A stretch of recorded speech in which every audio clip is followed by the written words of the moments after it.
Before your eyes close tonight, there is a conversation happening in the minds of those who seem to walk through life with an invisible advantage. While the world sleeps in worry, they whisper something to the universe that changes everything. I'm going to tell you exactly what they say, and more. Importantly, why it works, with a precision that defies coincidence. You see, I've spent my entire life watching the invisible forces that shape our visible world. I've sat with millionaires who lost everything and rebuilt empires. I've counseled broken hearts that transformed into the greatest. Love stories. And I've discovered something that the wealthiest 1% know but rarely speak about openly. The last words you offer to your subconscious mind before sleep are not just words. They are orders. They are blueprints. They are the architecture of tomorrow. Tonight, I'm pulling back the curtain on the most potent spiritual technology I've ever encountered. This isn't about positive thinking or wishful hoping. This is about understanding that your mind, in those final moments before sleep, becomes a bridge between the visible and invisible, between what is and what can be. The 1% don't hope. They don't beg. They declare. And they do it in a way that makes the universe move mountains to meet them. What you're about to learn has been hidden in plain sight, dismissed as too simple by the intellectual, too mystical by the skeptic, and too powerful by those who profit from your confusion. But here's what I know with absolute certainty.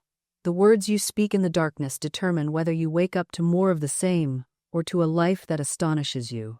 This isn't motivation. This is revelation. This is the difference between those who dream and those who manifest.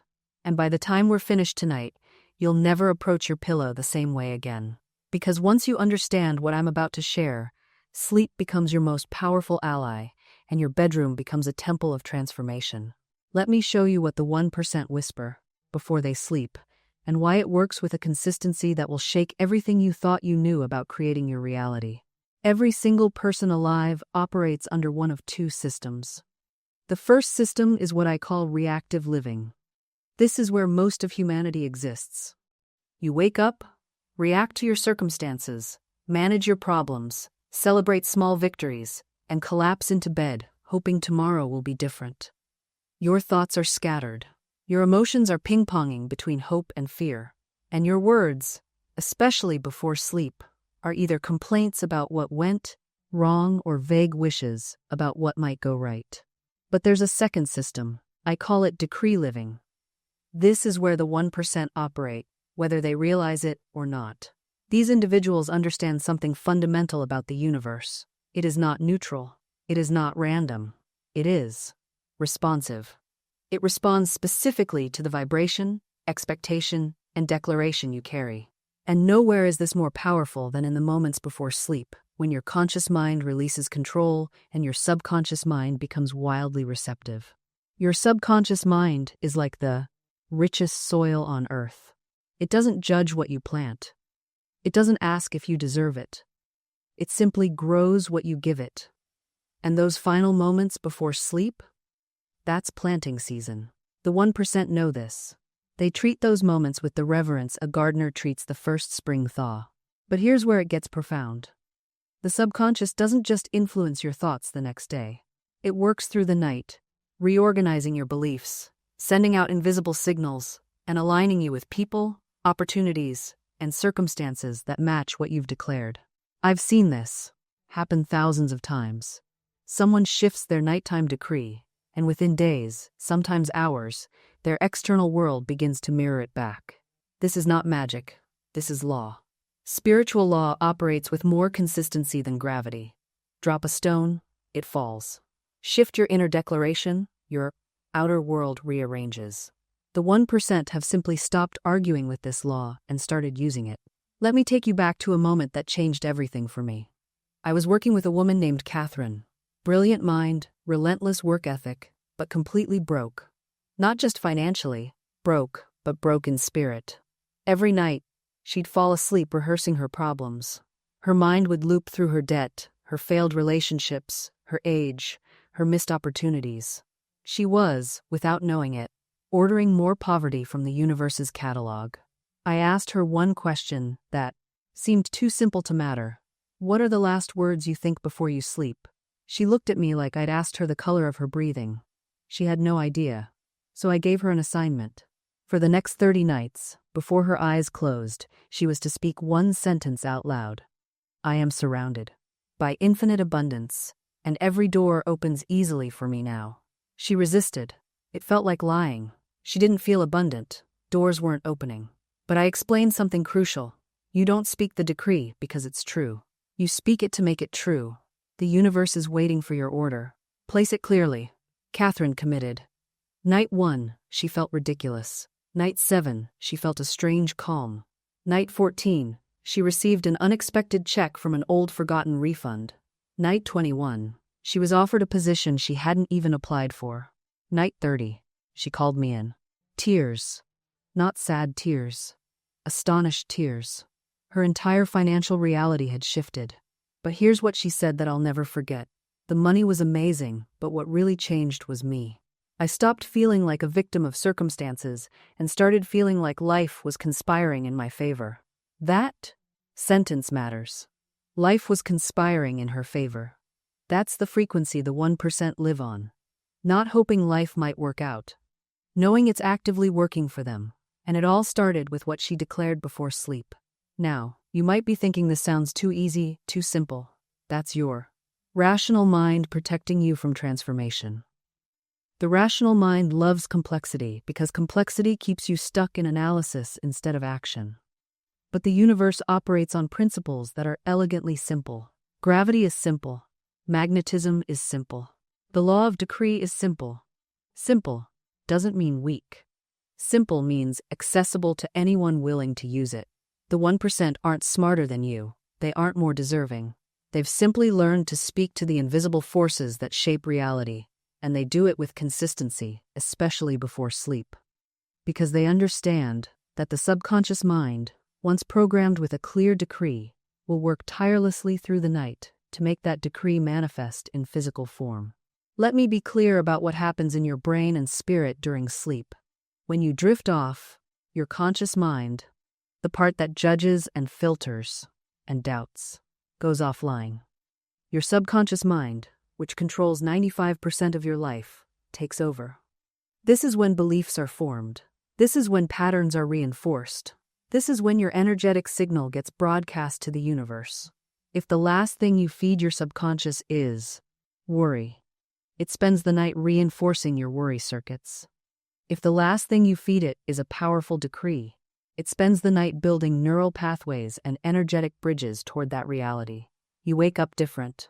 Not because you slept, but because your subconscious worked all night on the assignment you gave it.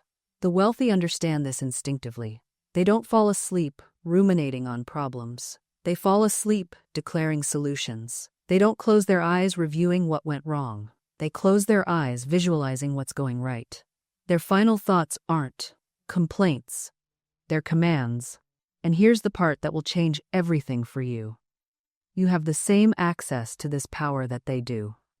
The universe doesn't check your bank account before responding to your decrees. It doesn't require credentials.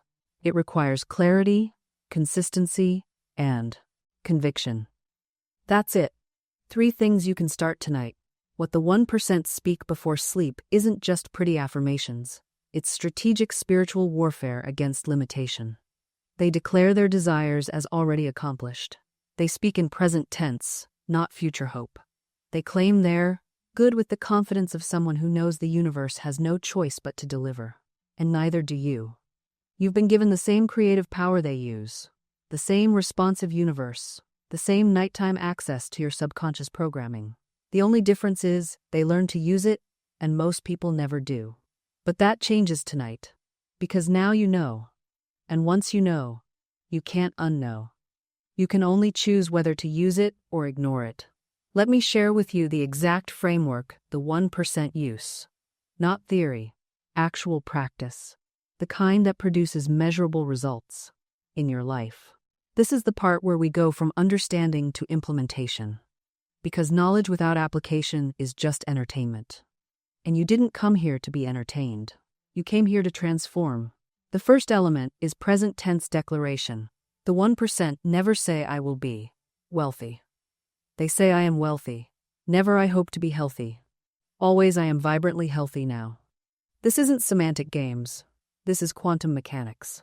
Your subconscious mind and the universe respond to the vibration of now, not the vibration of someday.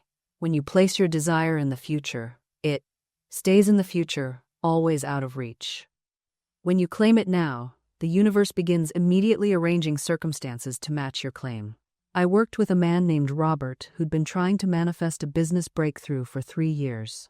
3 years of I will be successful. I asked him to shift to I am successful now, abundance flows to me easily. He argued with me. How can I say I'm successful when I'm not? I explained, you're not lying, you're leading. You're calling forth the reality that already exists in potential, pulling it into manifestation through your decree. Robert made the shift. Within 2 weeks, he received a contract that exceeded his entire previous year's income. The opportunity had been circling him for months, but he wasn't vibrating at the frequency to see it. The moment he started declaring success in present tense before sleep, his perception shifted, and what was invisible became visible. The second element is emotional embodiment. Words alone aren't enough. The 1% feel the truth of their decree as they speak it. They generate the emotion of already having what they desire. This is crucial. Emotion is the language of the subconscious. Logic doesn't move it. Facts don't convince it. Feeling does. When you declare, I am financially free, and you allow yourself to feel the relief, the joy, the peace of that freedom, your subconscious accepts it as real and begins manifesting evidence to match. Most people speak their desires with the emotion of doubt. They say the words but feel the fear. Your subconscious takes orders from your feeling, not your words. So the 1% have mastered the art of feeling their desire fulfilled before it shows up physically. They close their eyes and let the feeling wash over them. That's what programs the subconscious. That's what sends the signal to the universe. The third element is specific gratitude. After declaring their desire, the 1% immediately give thanks as if it's already done. Thank you for my perfect health. Thank you for the abundance that flows to me now. Thank you for the love that surrounds me. Gratitude is the seal on the decree. It tells the universe, this is done. I'm not hoping. I'm not wishing. I'm celebrating what's already mine in the invisible, knowing it must appear in the visible. I've watched this pattern in every truly successful person I've known. They don't beg, they don't plead, they decree and thank. And the universe, which is essentially a mirror reflecting back what you believe and feel, has no choice but to match that energy. The fourth element is release and trust. After the decree and gratitude, the 1% let it go. They don't obsess. They don't check every hour to see if it's manifesting. They trust completely. This is where most people sabotage themselves. They plant the seed and then dig it up every day to see if it's growing. The 1% plant the seed through their nightly decree, cover it with gratitude, and trust the invisible soil of the universe to do its work. Imagine ordering food at a restaurant. You place your order, you trust the kitchen received it, and you wait peacefully, knowing your food is being prepared. You don't run to the kitchen every 5 minutes demanding to see your meal. The 1% treat their decrees the same way. They place the order before sleep and trust that the universe's kitchen is preparing their manifestation. Now, here's the exact structure I recommend. As you're lying in bed, eyes closed, body relaxed, you speak or think your decree. Use this framework, I am, followed by your desire in present tense. I am wealthy, I am healthy, I am loved, I am guided. Choose one primary decree or create a short sequence that covers your main desires. Then you add the feeling. Breathe into your body the emotion of that reality being true, right now. Let yourself feel rich. Let yourself feel healthy. Let yourself feel cherished. Don't rush this. The feeling is the power. Then you speak your gratitude. Thank you for this perfect health that fills my body now. Thank you for the wealth that flows to me in expected and unexpected ways. Thank you for making every path clear before me. And finally, you release. You don't worry about how it will happen. You don't orchestrate. You don't manipulate. You simply hold the vision and let divine intelligence do the work. A friend of mine once told me about a woman who desperately wanted to sell her house. She had been trying for months with no success. The market was slow, the property had been sitting empty, and she was drowning in anxiety. Every day she would walk through those empty rooms, worrying, calculating, trying to figure out how to make it happen. Then something shifted. She stopped fighting. She stopped worrying. Instead, she began to bless the house. She would stand in the doorway each morning and say, "I bless you and the perfect buyer who is meant to own you. Thank you for selling quickly and for the highest good of all." Within 2 weeks, a buyer appeared out of nowhere. Not just any buyer, the perfect buyer. Someone who loved everything about the property that others had criticized. Someone who paid the full asking price without negotiation. That's the power of releasing resistance. You see, most of us have been taught to push, to force, to make. Things happen through sheer willpower. We think that's what it means to be responsible. But there's a difference between inspired action and anxious striving. Inspired action flows. It feels light. It opens doors. Anxious striving closes doors. It creates tension. It pushes away the very thing we're trying to attract. The universe responds to your vibration, not your desperation. When you're in a state of lack, fear, or struggle, you're broadcasting that frequency out into the world. And the universe, being the perfect mirror that it is, reflects that frequency right back to you. You get more lack, more fear, more struggle. But when you shift into faith, into gratitude, into peaceful expectation, everything changes. You're no longer blocking your good. You're allowing it to flow to you in ways you never could have orchestrated with your limited human mind. I've watched this pattern repeat itself hundreds of times. Someone comes to me in distress. They need money, they need healing, they need love. And they're gripping so tightly to their need that they've strangled all possibility. I always tell them the same thing. Let go and let God. Not as a platitude, not as empty words, but as a practical spiritual technique. Letting go means you stop trying to control every detail. You stop lying awake at night running scenarios. You stop forcing conversations or situations. You release the tight grip you've had on outcomes. And here's what happens. The universe rushes in to fill that space. I've watched this unfold countless times. A woman stops obsessing over whether he'll call, and suddenly he does. A man releases his anxiety about a job opportunity, and an even better one appears. It's not magic, it's the natural law of mental equivalence. When you're gripping tightly, you're operating from fear and lack. That energy repels. But when you let go, you shift into trust and abundance. That energy attracts. Think of it like this. Have you ever tried to catch a butterfly? The more you chase it, the more it eludes you. But sit still, become peaceful, and sometimes it lands right on your shoulder. Your desires work the same way. They're not attracted to desperation. They're attracted to the calm certainty that all is well. Now, I'm not saying you become passive. There's a difference between letting go and giving up. Letting go is active trust.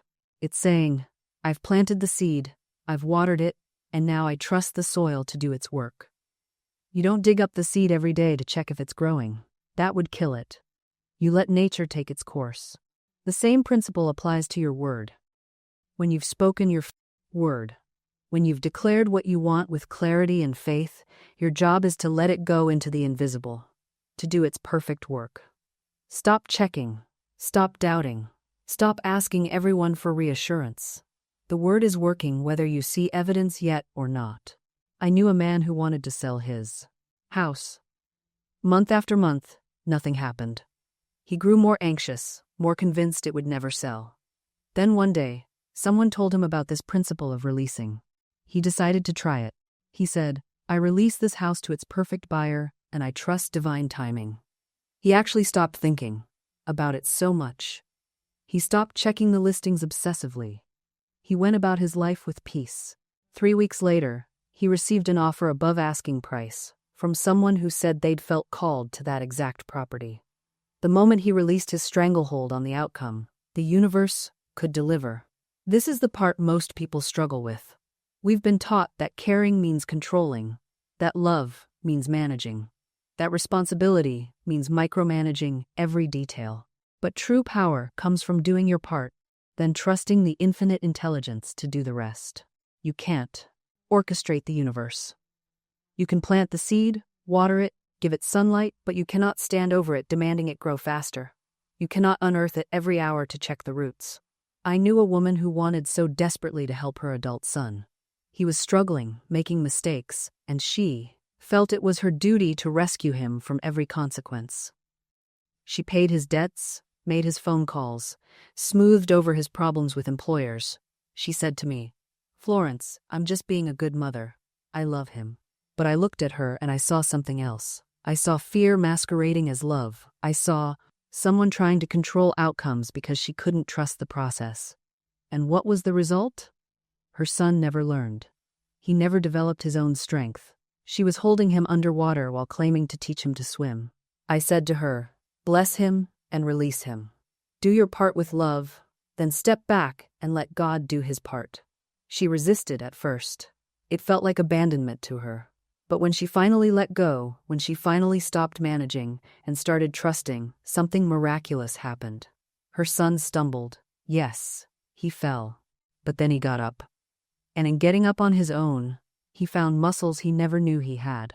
This is the power of non-resistance. This is what it means to trust the divine plan. Your job is never to control the how. Your job is to be clear about the what, to hold the vision, and then to take inspired action when it comes. Not frantic action, not controlling action. Inspired action. There's a difference. Frantic action comes from fear. It's busy. It's exhausting. It's you running in 10 directions at once, trying to make something happen through sheer force of will. Frantic action asks, what if it doesn't work? What if I'm not enough? What if I miss my chance? Inspired action comes from faith. It's calm. It's clear. It's you taking the next obvious step because you feel called to, not because you're terrified of what will happen if you don't. Inspired action says, I am guided, I am supported, I trust the timing. And when you operate from inspired action, something miraculous happens. The universe rushes to meet you. Doors swing open that you didn't even know existed. People appear with exactly what you need. Opportunities arrive, wrapped in perfect timing. I've watched this principle demonstrate itself thousands of times. A woman came to me once, exhausted from her endless job search. She'd sent out hundreds of resumes, heard nothing but rejection. I asked her, "Are you acting from desperation or inspiration?" She paused, then admitted the truth. Every application felt heavy, forced, driven by fear of her. Dwindling savings. I said, "Stop, rest, ask to be shown your next right step." She thought I was insane. But she was desperate enough to try. She stopped the frantic applying. She spent 3 days in quiet contemplation, walking in nature, asking to be guided. On the 4th day, she felt a sudden urge to call an old colleague she hadn't spoken to in years. The call felt effortless, joyful. That colleague mentioned a position that hadn't been advertised yet. Within 2 weeks, she had the job, better pay, better hours, better fit than anything she'd applied for in months of striving. This is how the universe works when you stop pushing against it. Inspired action feels easy because you're flowing with divine current, not swimming against it. You're being carried, not dragging yourself forward. There's a lightness, a sense of rightness that accompanies each step. And here's what most people don't understand. Inspired action doesn't always look logical. Sometimes you're guided to take a walk, write a letter, make a phone call that seems completely unrelated to your goal. But the divine mind sees connections you cannot. It's orchestrating synchronicities beyond your comprehension. Your job isn't to understand the entire plan. Your job is to follow the next lighted step. Just the next one. The path illuminates as you walk it, not before. This requires tremendous trust, but it's the only way true miracles unfold. When I first understood this principle deeply, it changed everything about how I approached my life. I stopped asking for the entire roadmap and started simply saying, "Show me the next step. I'm ready." And you know what happened? The next step appeared, every single time. Sometimes it was practical, a phone call to make, a conversation to To have. A project to begin. Sometimes it was energetic, a feeling to release, a belief to dissolve, a frequency to embody. But it was always exactly what I needed, exactly when I needed it. This is how the invisible becomes visible. Not all at once, but step by step, breath by breath, decision by decision. Now, let's talk about what I call the evidence reversal. This is perhaps the most difficult shift for the logical mind to make, but it's absolutely essential if you want to live in the miraculous. We've been trained to believe that we need evidence before we can believe something. Show me the money, and then I'll believe I'm abundant. Show me the relationship, and then I'll believe I'm loved. Show me the healing, and then I'll believe in miracles. But the spiritual law works in reverse. Belief creates the evidence, not the other way around. This is what I mean when I say, faith is the substance of things hoped for, the evidence of things not seen. Faith isn't wishful thinking, it's a substance, it's a frequency. It's the energetic template that calls forth form from the formless. When you truly believe something, not just intellectually, but in your bones, in your body, in your entire being, you emit a signal into the field. And that signal must be matched by corresponding circumstances. It's law. But here's where most people falter. They try to believe for a day, maybe a week. They affirm and visualize and do all the techniques. And when nothing appears immediately, they say, see, it doesn't work. But would you plant a seed in the ground and then dig it up the next day to check if it's growing? Would you say the laws of nature don't work because you can't see the sprout yet? Of course not. You trust the process. You trust that beneath the surface, in the darkness of the soil, something magnificent is taking shape. The same is true with your desires. There's always a gestation period. Always an invisible stage where the energy is gathering, the pieces are aligning, the universe is orchestrating.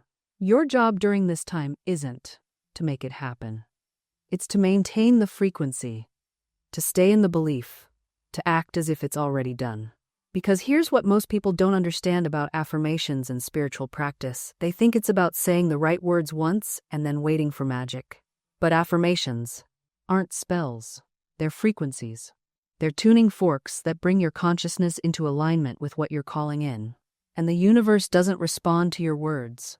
It responds to your state of being. That's why I had her repeat it morning and night. Not because the words themselves had power, but because the repetition trained her mind to hold a new belief, to default to abundance instead of lack. Most people pray once and then spend the rest of the day contradicting their prayer with worry. They affirm abundance in the morning, then complain about bills all afternoon. They declare their good is on its way, then tell everyone how hard things are, and they wonder why nothing changes. You can't plant seeds in the morning and dig them up every evening to see if they've grown. Faith requires that you leave the ground undisturbed, that you water it with expectation, not doubt. So when I told her to maintain the frequency, I wasn't asking her to pretend. I was asking her to become the version of herself who already had what she desired. To think those thoughts, to speak those words, to take those actions. Because the universe can only bring you what you are, not what you want. If you are lack, you receive lack. If you are abundance, you receive abundance. It's not about faking it. It's about faith, real faith, which is the substance of things hoped for. And within 3 weeks, her situation shifted. Not because she got lucky, not because she manipulated anything, but because she changed her frequency. And the universe rearranged itself to match. The checks came, the opportunities appeared, the doors opened, and she looked at me with tears in her eyes and said, "It worked." But I told her the same thing I'm telling you. Now it didn't work. You worked. You aligned. You believed. You became. And the universe simply responded to who you decided to be. But here's what most people don't understand about this process. It doesn't wait for permission. It doesn't wait until you feel ready. The universe begins, responding the moment you shift, even if that shift happens in the middle of chaos. I've watched this play out in the most unexpected ways. A woman came to me drowning in debt, creditors calling daily, eviction notices piling up. She was terrified, paralyzed, convinced she was too far gone. But something in our conversation sparked a tiny flame. She made one decision. I am the kind of person who always finds a way. That's it. Just one identity shift. Within 48 hours, a former colleague called out of nowhere, offering freelance work. Within a week, she discovered an accounting error that had been overcharging her for months. Money returned. Within 3 weeks, she had negotiated payment plans that gave her breathing room. Within 2 months, the debt was manageable, and she was earning more than before the crisis. Magic? No. Alignment. She stopped being the person, drowning in debt, and became the person who always finds a way. The universe simply rearranged circumstances to match that identity. This is the part where people get tripped up. They think they need to figure out the how before they can step into the new identity. They want the roadmap, the guarantee, the 5-step plan. But that's backwards. The how reveals itself to the identity, not to the doubt. When you're standing in the old version of yourself, asking, how will this possibly work? You're asking the wrong person. That version of you doesn't have those answers. They can't. They're not equipped for the life you're calling in. The new you? They know exactly what to do. Not because they have some master plan, but because they trust the unfolding. They take the next obvious step, then the next. And somewhere along the way, the path appears beneath their feet. I'm speaking to you now, not as someone who has it all figured out, but as someone who has watched this principle work thousands of times, in thousands of lives, in ways that defied every logical explanation. Your imagination isn't escapism. It's the blueprint the universe is waiting to build from. Every time you step into that vision fully, viscerally, without apology, you're sending out a signal so clear, so strong, that reality has no choice but to respond.